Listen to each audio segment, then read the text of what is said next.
person went to the dock to prepare to board a boat home. After the old man counted the money received today, he wrapped it up and tied it around his waist. After both of them boarded the boat, the old man gave the boatman 1 yuan and 2 apples. The honest boatman only accepted the money unexpectedly. At this moment, that person said the 2 apples were his. So the old man and the boatman couldn't help laughing. They praised the person for being really shrewd in his calculations. But just moments later, a strong wind blew from the sky and large waves rose on the river surface. Bayan, ang kalat-kalat dito. Although the boatman did his best to control it, the small boat was still Anak, swept away by the anak, waves. tawagin mo nga si ate mo.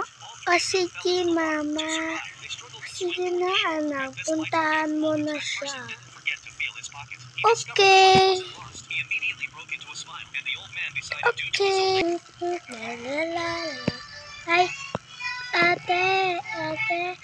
Ito na pala away. Ay, ate, hindi ko pala away na.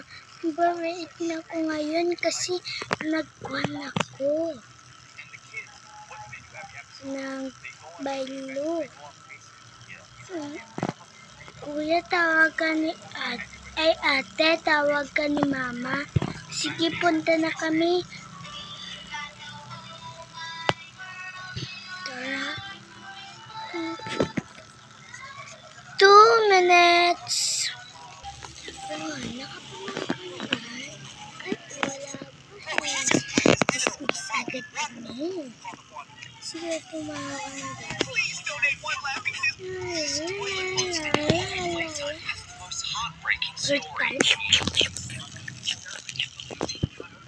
Pupunta na ka doon sa inyo, amay. Sige, mami. Sige, mami. Bye-bye. Ay, lady. Ano ba yan? Ang kalat-kalat dito sa may bahay namin. Sige na nga, maglinis na ako. Yan, nalinis ko na dito.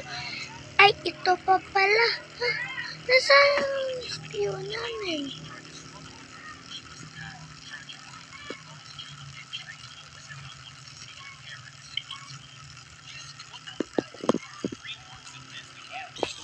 Pa pala. Ito na nga. At ito pa. Eh, ito pa pala yung sa... Wait lang, pupunta ako sa kabinet naman. Ay, ito pa pala eh. Siya.